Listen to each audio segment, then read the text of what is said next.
ನಾವೆಲ್ಲ ಇದ್ದೇವೆ. ಮನೆಯಿಂದ ಹೊರಗೆ ಬರಲಿಕ್ಕಿಲ್ಲ, ಹೊರಗೆ ಬಂದರೆ ಪೊಲೀಸ್ನವರ ಧರ್ಮದೇಟು, ಅದರ ಜೊತೆಯಲ್ಲಿ ಬೈಗುಳ. ಇಂಥ ಒಂದು ಸಮಸ್ಯೆಯಿಂದ ಯುವಕರು ಮನೆ ಒಳಗೆ ಕುತ್ಕೊಳ್ಳಿಕ್ಕೂ ಇಲ್ಲ, ಮನೆ ಒಳಗೆ ಕುತ್ಕೊಂಡು ಏನಾದರೂ ಜೊತೆ ಸೇರ್ಲಿಕ್ಕೂ ಇಲ್ಲ, ಅದರ ಜೊತೆಯಲ್ಲಿ ಹೊರಗೆ ಬಂದು ಕ್ರಿಕೆಟ್ ಆಡ್ಲಿಕ್ಕೂ ಇಲ್ಲ, ಬ್ಯಾಡ್ಮಿಂಟನ್ ಆಡ್ಲಿಕ್ಕೂ ಇಲ್ಲ, ಏನು ಮಾಡ್ಲಿಕ್ಕಿಲ್ವ ಎನ್ನುವ ಪರಿಸ್ಥಿತಿಯಲ್ಲಿರುವಾಗ ಇವತ್ತು ಬಹಳ ಒಂದು ದೇವರಿಗೆ ಪ್ರೀತಿಯಾಗುವಂತಹ ಒಂದು ಕೆಲಸವನ್ನು ತಾವೆಲ್ಲ ಮಾಡಲಿಕ್ಕೆ ಸನ್ನಿಧರಾಗಿದ್ದೀರಿ. ಆತ್ಮೀಯ ಬಂಧುಗಳೇ, ಕೊರೋನಾ ಎನ್ನುವುದು ಒಂದು ಮಾರಕ ರೋಗ ಅಂತ ಎಲ್ರಿಗೂ ಗೊತ್ತು. ಇದು ಹೇಗೆ ಬರ್ತದೆ ಅಂತ ನಾವೀಗ ನೋಡಿದ್ದೀರಿ, ಜಾಸ್ತಿ ಆಗ್ತಾ ಇದೆ. ಮನುಷ್ಯ ಹೇಗೆ ಬಾಳ್ಬೇಕು ಎನ್ನುವುದು ಈ ರೋಗ ನಮಗೆ ಕಲಿಸಿಕೊಟ್ಟಿದೆ ಬಂಧುಗಳೇ. ನಾವು ನೋಡ್ತಾ ಇದ್ದೇವೆ ಬಂಧುಗಳೇ, ಇವತ್ತು ನಮ್ಮ ಉಡುಪಿ ಜಿಲ್ಲೆ ಗ್ರೀನ್ ಝೋನಿಗೆ ಬಂದಿದೆ. ನಮ್ಮ ಜಿಲ್ಲಾಡಳಿತ, ಜಿಲ್ಲಾಧಿಕಾರಿ ಆಗಿರ್ಬೋದು, ಅವರ ಇಡೀ ಒಂದು ತಂಡ ಆಗಿರ್ಬೋದು, ಪೊಲೀಸ್ ವರಿಷ್ಠಾಧಿಕಾರಿ ಆಗ್ಬೋದು, ಅವರ ಇಡೀ ಒಂದು ತಂಡ ಆಗಿರ್ಬೋದು, ವೈದ್ಯಾಧಿಕಾರಿಗಳು ಹಾಗೂ ನರ್ಸ್ಗಳು, ವೈದ್ಯರು ಎಲ್ಲರೂ ಸೇರ್ಕೊಂಡು ಇವತ್ತು ನಮ್ಮ ಉಡುಪಿ ಜಿಲ್ಲೆಯನ್ನು ಒಂದು ಒಳ್ಳೆಯ ಮಾದರಿ ಜಿಲ್ಲೆ ಮಾಡಬೇಕು ಅಂತ ಬಹಳ ವಿಶ್ವಾಸದಿಂದ ಕೆಲಸ ಮಾಡ್ತಾರೆ. ಬಹಳ ಕಡಿಮೆ ಇದೆ. ಮೊನ್ನೆ ತಾನೇ ಶಿಲ್ವದಲ್ಲಿ ಮೇಡಮ್ ಸಿಕ್ಕಿದಾಗ ಹೇಳಿದ್ರು, ಅಲ್ಲಿನೂ ಬಹಳ ಎಲ್ಲ ಯುವಕರು ಬಂದು ನಾವಿದ್ದೇವೆ ನಿಮ್ಮ ಜೊತೆ ಅಂತ ಹೇಳಿಕೊಂಡು ರಕ್ತವನ್ನು ಕೊಟ್ಟಿದ್ದಾರೆ. 160 ಯೂನಿಟ್ರಷ್ಟು ರಕ್ತವನ್ನು ಆ ದಿನ ರಕ್ತ ಬೇಕಂತಾದ್ರೆ ನಮಗೆ ನೆನಪಾಗುವುದೇ ಬೇಡ. ಅವಶ್ಯಕತೆ ಇರುವವರಿಗೆ ನಿಮ್ಮ ರಕ್ತ ಹೋಗಿ ತಲುಪಿದೆ. 300ರಿಂದ 400 ಜೀವಗಳು ನಿಮ್ಮಿಂದಾಗಿ ಇವತ್ತು ಬದುಕುಳಿದಿವೆ. ಯಾವುದೇ ಒಬ್ಬ ವ್ಯಕ್ತಿ 1 ಯೂನಿಟ್ ರಕ್ತವನ್ನು ನೀಡಿದರೆ ಅದನ್ನು ವರ್ಗೀಕರಿಸಲಾಗುತ್ತೆ, ವಿಂಗಡಿಸಲಾಗುತ್ತೆ. Red blood cells, white blood cells, plasma ಹಾಗೂ ಪ್ಲೇಟ್ಲೆಟ್. ಕೆಂಪು ರಕ್ತ ಕಣಗಳು, ಬಿಳಿ ರಕ್ತ ಕಣಗಳು, ಪ್ಲಾಸ್ಮಾ ಹಾಗೂ ಪ್ಲೇಟ್ಲೆಟ್. ಒಬ್ಬ ರಕ್ತದಾನಿ 1 ಯೂನಿಟ್ ರಕ್ತವನ್ನು ನೀಡಿದರೆ ಅದರಿಂದ ಕನಿಷ್ಠ 3ರಿಂದ 4 ರೋಗಿಗೆ ಉಪಯೋಗ ಆಗ್ತದೆ. ಕೆಂಪು ರಕ್ತ ಕಣಗಳು ಹೆಚ್ಚಿನವರಿಗೆ ತಿಳಿದಿರುವಂತೆ ಅದು ಆಮ್ಲಜನಕವನ್ನು ಇಡೀ ನಮ್ಮ ದೇಹಕ್ಕೆ ಕೊಂಡೊಯ್ಯುತ್ತದೆ. ಪ್ಲಾಸ್ಮಾ, ಒಂದು ರಕ್ತ ಕಣದ ಅತಿ ದೊಡ್ಡ ಭಾಗ ಪ್ಲಾಸ್ಮಾ, 55% ಇರುವುದು ಪ್ಲಾಸ್ಮಾನೇ. ಅದು ನಮಗೆ ಒಂಥರ ಆ್ಯಂಟಿಬಯೋಟಿಕ್ ಇದ್ದಾಗೆ. ಏನಾದರೂ ಅವಶ್ಯಕತೆ ಇದ್ದಾಗ ತುರ್ತಾಗಿ ಕೆಲಸ ಮಾಡುವುದೇ ಪ್ಲಾಸ್ಮಾ. ಉಳಿದ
ನಾನು ಪ್ರವೀಣ್ ಕುರ್ಕಾಲ್ ಯೋಗ ಮಂಡಲದ ಪ್ರೆಸಿಡೆಂಟ್.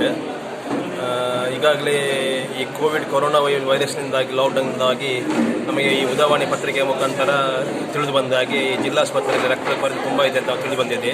ಆದ ಕಾರಣ ನಾವು ಹಲವಾರು ಸಂಘ ಸಂಸ್ಥೆಗಳ ಮುಖೇನ ಈ ಒಂದು ಕುರ್ಕಾಲ್ನಲ್ಲಿ ಒಂದು ರಕ್ತದಾನ ಶಿಬಿರವನ್ನು ಆಯೋಜನೆ ಮಾಡಿದ್ದೇವೆ. ಇದುವರೆಗೆ ಸುಮಾರು ಒಂದು 80 ಜನ ಈವಾಗಲೇ ರಿಜಿಸ್ಟರ್ ಮಾಡಿಕೊಂಡಿದ್ದಾರೆ. ಪ್ರತಿಯೊಂದು ನಾವು ಸಿಸ್ಟಮ್ಯಾಟಿಕ್ ಮಾಡ್ತಾ ಇದ್ದೇವೆ. ಸಾಮಾಜಿಕ ಅಂತರವನ್ನು ಕಾಯ್ದುಕೊಂಡು ಸ್ಯಾನಿಟೈಸರ್, ಗ್ಲೌಸ್, ಮಾಸ್ಕ್ ಎಲ್ಲವನ್ನು ಬಳಸಿಕೊಂಡು ನಾವು ಈ ಒಂದು ಕಾರ್ಯಕ್ರಮವನ್ನು ಹಮ್ಮಿಕೊಂಡಿದ್ದೇವೆ. ಹಾಗೂ ಜಿಲ್ಲಾ ರಕ್ತನಿಧಿಗೆ ಮುಖಾಂತರ ನಾವು ಒಂದು 150 ಯೂನಿಟ್ ಬ್ಲಡ್ ಒಂದು ಕಾರ್ಯಕ್ರಮವನ್ನು ಹಮ್ಮಿಕೊಂಡಿದ್ದೇವೆ. ಈ ಒಂದು ವಿಶೇಷವೇನೆಂದರೆ ನಮಗೆ ಈ ಉದಯವಾಣಿ ಪತ್ರಿಕೆ ಈ ಧನ್ಯವಾದ ಹೇಳಲೇಬೇಕು. ಯಾಕಂದರೆ ಅವರು ಈ ಸಮಾಜಕ್ಕೆ ಬಹಳ ಒಂದು ಮುಖ್ಯ ಸಂದೇಶವನ್ನು ಕೊಡ್ತಾ ಇದ್ದಾರೆ. ಅವರ ಮುಖೇನ ತುಂಬ ಒಂದು ನಾನು ಕುರ್ಕಾಲ್ ದಿನಕರ್ ಶೆಟ್ಟಿ ಅಂತ ಹೇಳ್ಕೊಂಡು ಯುವಕ ಮಂಡಲದ ಗೌರವಾಧ್ಯಕ್ಷ.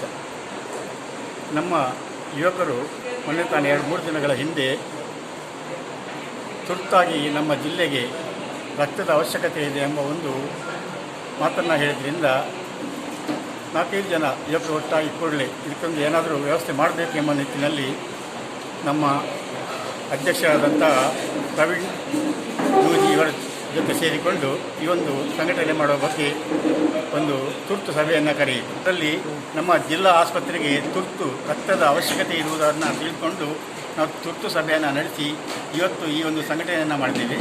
ಈ ಸಂಘಟನೆಯಲ್ಲಿ ವಜ್ರ ಜಿಮ್ನವರು, ರಿಕ್ಷಾ ಯೂನಿಯನ್ನವರು ಹಾಗೂ ಲಯನ್ಸ್ ಕ್ಲಬ್ ಹಾಗೂ ಯುವಕ ಮಂಡಲ ಇವರ ಜಂಟಿ ಆಶಯದಲ್ಲಿ ಈ ಒಂದು ಸಂಘಟನೆಯನ್ನು ಮಾಡಿ ಇವತ್ತು ಕಾರ್ಯಪ್ರವೃತ್ತರಾಗಿದ್ದೇವೆ. ಕುರ್ಕಾಲ್ ಯುವಕ ಮಂಡಲ ಈ ಹಿಂದೆಯೂ ಕೂಡ ಅನೇಕ ಬಾರಿ ಇಂಥ ರಕ್ತದಾನ ಶಿಬಿರಗಳನ್ನು ಮಾಡಿ ಹೋದ ವರ್ಷ ಕೂಡ 128 ಬಾಟ್ಲ್ ರಕ್ತವನ್ನು ಕೊಡುವುದರ ಮೂಲಕ ಈ ಸಾಮಾಜಿಕ ಸೇವೆಯನ್ನು ಮಾಡುತ್ತಿರುವುದರ ಜೊತೆಗೆ ಅನೇಕ ಕಾರ್ಯಕ್ರಮಗಳು ಊರಿಗೆ ಬೇಕಾದಂಥ ಅನೇಕ ಕಾರ್ಯಕ್ರಮಗಳನ್ನು ಅನೇಕ ಸಾಮಾಜಿಕ ಚಟುವಟಿಕೆಗಳನ್ನು ಮಾಡಿ ಊರವರ ಹೊರಗೂರವರ ಮೆಚ್ಚುಗೆಗೆ ಪಾತ್ರವಾದಂಥ ಒಂದು ಈ ಸಂಸ್ಥೆ ಇವತ್ತು ಈ ಒಂದು ಸಂಸ್ಥೆ ಈ ಒಂದು ಉತ್ತಮ ಕೆಲಸ ಮಾಡೋದಕ್ಕಾಗಿ ಎಲ್ಲರ ಸಹಕಾರ ಇದೆ, ಪ್ರೋತ್ಸಾಹ ಇದೆ, ಅಭಿಮಾನ ಕೂಡ ಇರುವುದನ್ನು ಈ ಸಂದರ್ಭದಲ್ಲಿ ವ್ಯಕ್ತಪಡಿಸ್ತದೆ. ಈ ಒಂದು ಕಾರ್ಯಕ್ರಮವು ಅತ್ಯಂತ ಯಶಸ್ವಿಯಾಗಿ ಸಾಕಷ್ಟು ಇದ್ದಾರೆ. ಅವರನ್ನು ಈ ಸಂದರ್ಭದಲ್ಲಿ ಗೌರವಪೂರ್ವಕ ನೆನೆಸುವುದು ಹಾಗೂ ಅವರನ್ನು ಗೌರವಿಸುವುದು ನಮ್ಮ ಆದ್ಯ ಕರ್ತವ್ಯವಾಗಿದೆ.